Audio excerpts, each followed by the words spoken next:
Hello everyone, and welcome back to Pawn and Plan Entertainment. My name is Chris, and in case you don't know, I review movies and I rank them on a scale of 0 to 100 in increments of 5.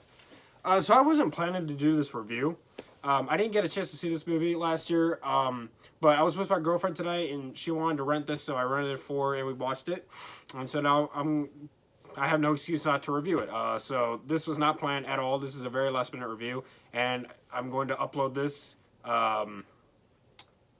I guess like, what time is it? Like 11 p.m. So I guess in like an hour, I guess. Yeah, so I'm going to be talking about Greenland. This movie just came out last year, like late last year, last fall.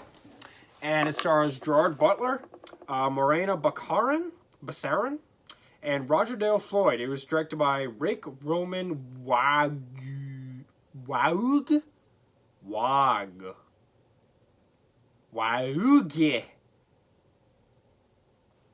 And it was produced by Nick Bauer, Brendan Boyea, Francois Callens, Adam Fogelson, John Friedberg, Jonathan Furman, Carlston H.W. Lorenz, Deepak Nayar, Daniel Robinson, Robert Simmons, and John Zoyce. And those are just the executive producers, the credited ones. And this movie tells a story of a family. This guy is having a rocky marriage, and they have a son. And their son has diabetes. And they, all of a sudden, they find out that this meteor that was supposed to just sort of go by the Earth, and some of the fragments of it were going to like burn up in the atmosphere. Basically, like, it was just sort of like a cool scientific thing. But they find out that that meteor is going to kill everyone on Earth and wipe out the human race. And so he and his family rush to get into these safe bunkers in the country Greenland so that they don't die. And, you know, them and all the other people that get saved, because they're selected. People get selected, and they get selected to go into these bunkers, but something happens, and so they gotta, when they're trying to get to the bunker, so they gotta end up finding a different way. And anyways, so it's this whole adventure disaster movie. I like this. I did like this. So I'm gonna tell you why. So, my first thing I liked about this was the performances. Everybody in this movie did an all-around really good job. There was even a famous Viner in this movie, or like YouTuber or whatever. Like some internet star was in it, and he was briefly in it, but he did good for, you know, the brief amount of time he was in it.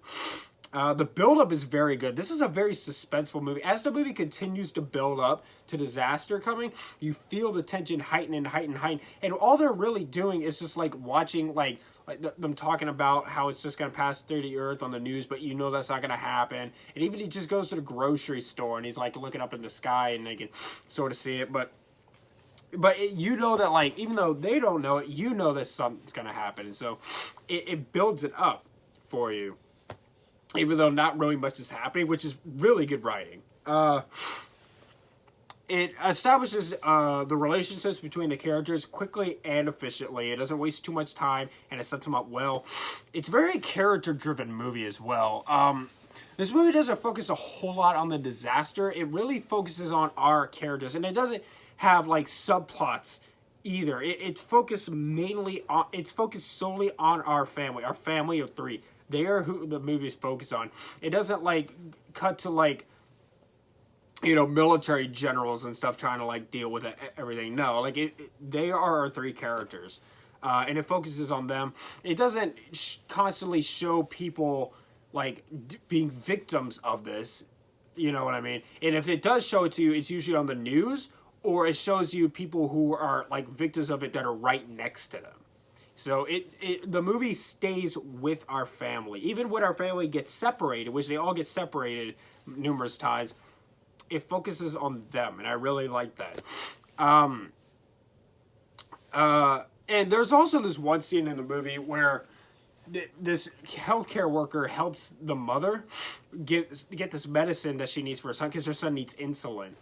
And that scene just hit differently, you know, with everything that's going on. You know, and it's funny because they filmed this before the pandemic, so they weren't intending for that scene to be anything, really. But with all that's going on, that scene really hit differently. My girlfriend was sitting there like giving her props. Like that really did hit differently with everything that was going on. And it was totally unintentional. But with everything that's going on, that was really something.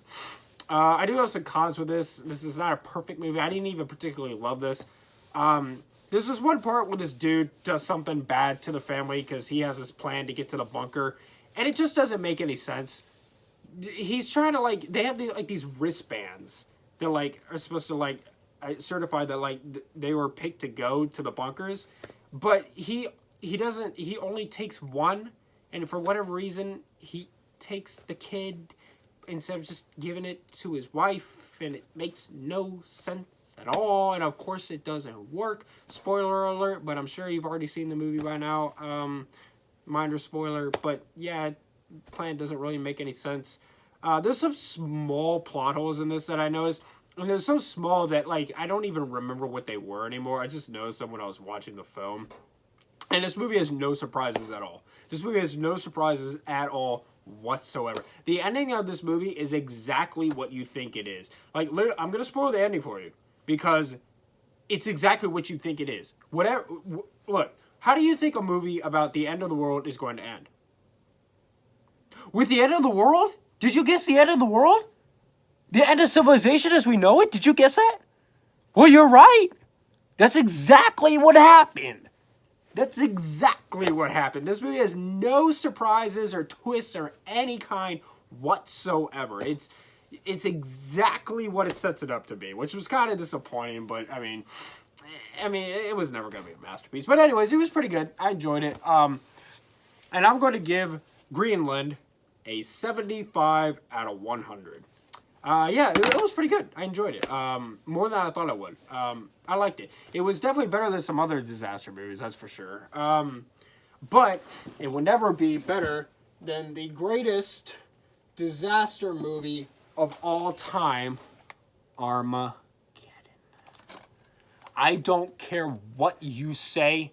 This is an incredible movie. This movie is so good. I don't care what you say. You can comment your hate. I don't care. I understand that it makes no sense to teach drillers to be astronauts instead of teaching astronauts to be drillers. I get it. You can't get to the moon in 2 hours. It takes like 8 months. I get it, but I don't care. It's amazing. Best disaster movie of all time. Best disaster movie of all time.